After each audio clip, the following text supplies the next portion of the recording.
உங்கள்கிட்ட என்னென்ன புடி இந்த ஆவிக்கடுத்த காரியத்தில் கசப்பு இருக்கா? இந்த மன்னிக்காததை கொஞ்சம் யோசித்து பார்த்தேன்.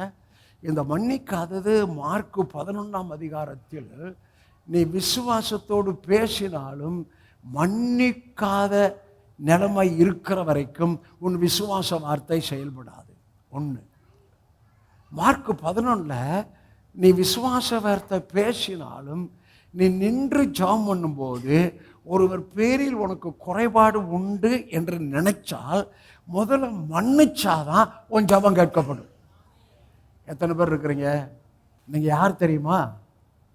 மாம்சத்தில் அவங்க இவனை கொன்று போட்டு இவனுடையதை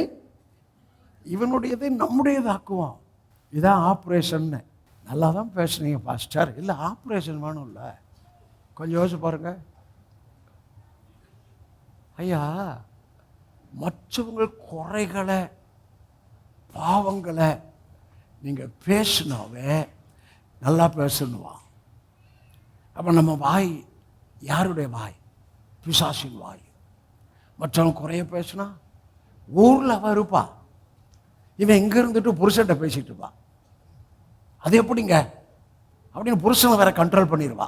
ஆவியா கொஞ்சம் அவன் உணருவான். உணர்ற புருஷனை கூட இவன் உணர்வு இல்லாதவளை கண்ட்ரோல் பண்ணிடுவா. ஹலோ, எத்தனை பேர் புரிஞ்சுட்டீங்க? ஆவி, வார்த்தை, வார்த்தையில் வாழ்கிற வாழ்வு. ஆப்ரேஷன் நல்ல நோவு இல்லாத ஆப்ரேஷன் தானே? வார்த்தையின்படியான ஆப்ரேஷன் தானே? பெருமை இருக்கா? இல்லை பொறாமை இருக்கா? இப்போதான்டா வந்தா, எங்கேயோ போயிட்டான்டா. நீ பொறாமப்படுற அளவுக்கும் நீ அடுத்த லெவலில் உயரவே முடியாது. நீ மனசுல கூட மற்றவங்கள் குறைய நினைக்காதே என்றுதான் கர்த்தர் என்கிட்ட பேசிட்டு வர்றார். ஏன்னா அவர் என் பாவத்தை நினைக்கல. அவர் இருக்கிறது போல நான் இருக்கணும்னா மற்றவங்க பாவத்தை நினைக்க கூடாது. அப்ப அவங்கள எப்படி நம்ம பேசலாம்? குற்றப்படுத்தி எப்படி பேசலாம்?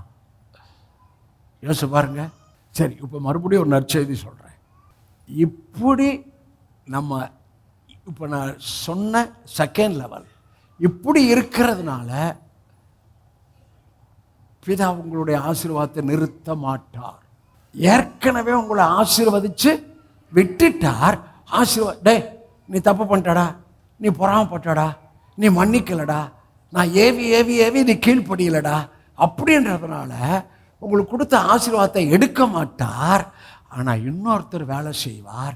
அவருக்கு பெயர் பரிசுத்த. அவருக்கு விட்டு கொடுங்கய்யா.